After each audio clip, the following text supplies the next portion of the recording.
Warriors of the Year 2072. This movie has 400 different titles. Sometimes it's 2033. It's Gladiators, it's Warriors, whatever you want it to be. It is Lucio Fulci, who is one of my favorites. That entire shelf is filled with just Lucio and Dario and Bava, both Lamberto and Mario, all of the great Italian filmmakers. We've got Cozzi is there as well. Who else is there? There's a lot of people there. Anyway, this is from Severin Films. I was very excited to get this. So because, again, all of the different titles, I never saw this movie. This is my first time watching it, so I was really excited to go through it. We're going to go through it in depth a little bit more. So let me, I took a couple of shots here. So this is the cover. You can see the full scope of the cover here. You got some features there. You have all your features, which we'll go through very briefly. So there you go. There is an alternate cover. So the alternate cover is this one here. Fred Williamson. You get to see him a little bit better there. All right, so that's your alternate cover. Pretty cool. I just stuck with that one. There's the inside. It's a 2-discer. You've got your Blu-ray and you've got your CD. Oh, I forgot to turn this around. Sorry, but it's the same. It's the same as the cover. So it's the two different covers. So you've got the soundtrack here. It's definitely worth getting it for this soundtrack because the soundtrack is awesome. There's an insert card. So that's the disc artwork. So that's a card. That's an insert card, which gives you your track listings plus some bonus tracks. There's your menu screen. This is great. This shot here in the movie was awesome. So you got play movie, you got your chapters, you got your setup. You do have an audio commentary, which is very good. I didn't listen to the entire thing. I listened to, I don't know, about a third of it. It's actually very informative and awesome. So it's worth it. This is one of the ones. So if you saw my Texas Gladiators review, you could see that they were slightly lighter on features. This one has way more audio. You got English, you got commentary. So you've got Nathaniel Thompson and Troy Howarth, and they're both very knowledgeable. And I learned a lot just even from listening from the first little bit. Bonus, we got the Fulci tapes conversation between Lucio Fulci and Michelle. And the thing is, this is literally, I'll show you what these all look like. Unloved interview with a screenwriter, nicest villain. This is talking to the guy who plays Raven.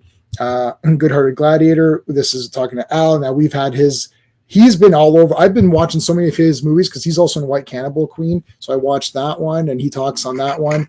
And he also talks on the Texas Gladiators and he talks on this one. So pretty good. And I got a conversation with Lucio's daughter, got cinematographer. The cinematography in this movie is effing outrageously awesome. 4 times Lucio.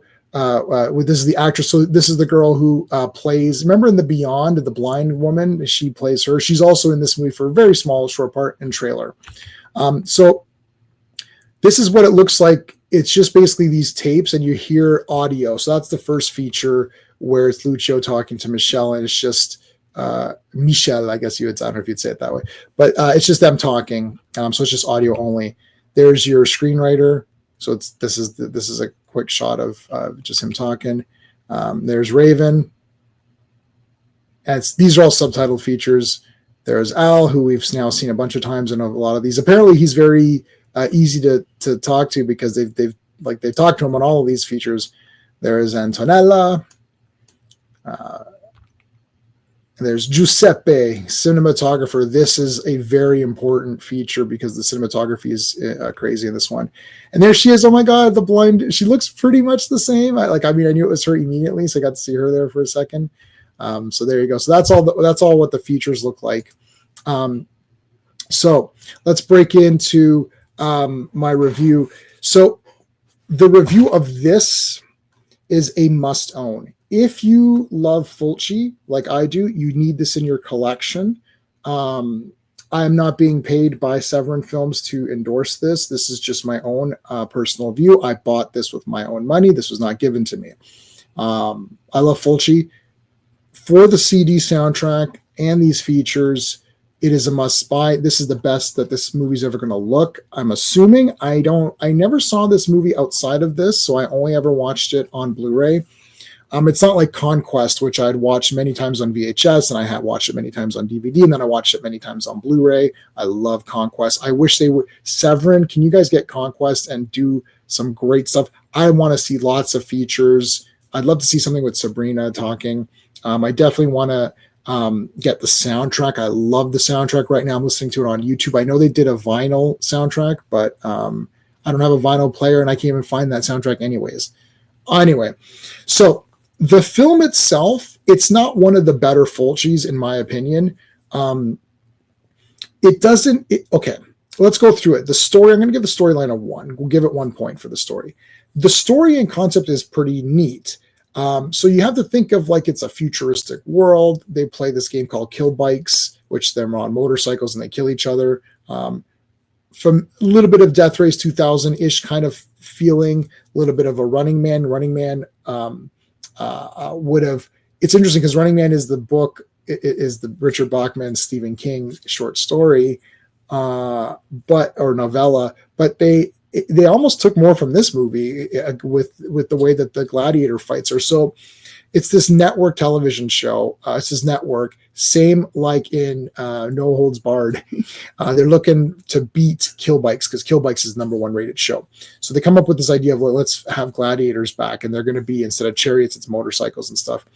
So that concept is great. What the problem is in the pacing, I'm going to give the pacing a 1 as well. I'm going to give the pacing a 1. The problem is that there's this middle section where there's a lot of nothingness going on. There's like a subplot with the champion of Kill Bikes, Drake, who has been framed for killing his wife because they want him to participate in the gladiatorial games, and everybody in the gladiatorial games is a criminal who's on death row or whatever, right? So that's this kind of the story. Running Man, I think Running Man came after, and it definitely, I don't know if it saw this movie or borrowed from it or whatever, but in any case, it's very close to that. So it sounds good, and there's like a lot of computer tech, and they frame the guy, and like they've got to they're programmed, and they've got little bracelets on, which if you leave, you die, and they can track you, and all of this kind of stuff. It all sounds really good, but the pacing in the middle section really kills it. The first 15-20 minutes is awesome, and the last 20 minutes is super awesome. So half this movie is awesome. The other half is very slow moving. One thing that is great is the artistry, and we're going to give that a perfect score of 2 points because the shots are amazing. There's not a ton of Vaseline on the lens like in Conquest, even though I love Conquest.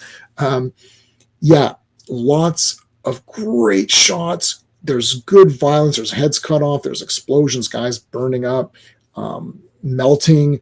So there's a lot of great Fulci stuff in here. Good, like throat cut, scene with the pendulum coming down and hitting the pendulum kind of thing. So all of that stuff is fantastic, right out of the Lucio playbook. Like you're going to be like, yes, that's what I'm looking for. But it's that pacing. The story is okay, but it starts to lose itself in the middle sections because they're just like hanging out, and you're like, The characters, unfortunately, I have to give that 1 as well, because if I give it a 1, that means it's okay, right? 2 is fantastic, 1 is okay. The characters, you're like, well, I don't really care about these guys. Like I felt that the Texas Gladiators, if you want a comparison, because I just reviewed that, the characters are awesome. I was really into them. The villain here, he's kind of whatever.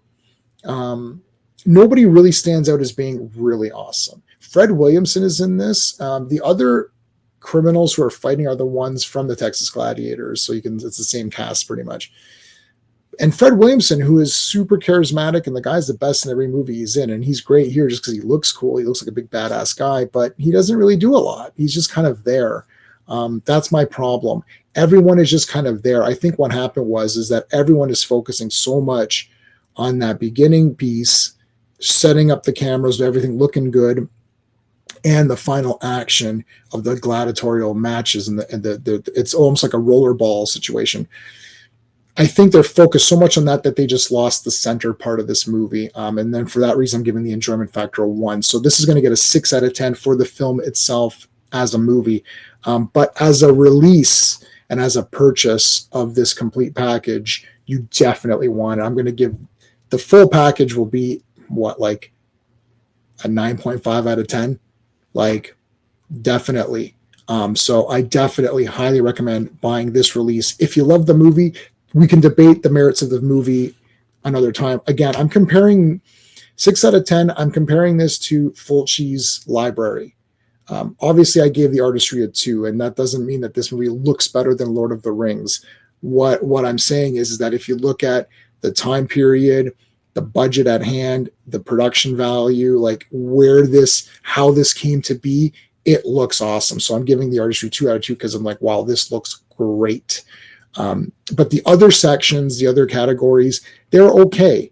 Whereas I felt that the Texas Gladiators had better characters and it was a bit better pacing. This movie's not that long. It's only an hour and 34 minutes, but it probably only has about an hour and 20 minutes worth of actual, for storyline. There's probably only about an hour's worth of storyline. And if you add action for 20 something minutes, it should have been an hour and 20 minutes and that would have been fine. But there you go. If you like this kind of stuff, please like the video, consider subscribing to the channel, check out my other stuff. Thanks for watching, guys. Until next time. Hey friends, you've just been listening to J-Man, and he is the smartest person who ever lived. So make sure you like and subscribe.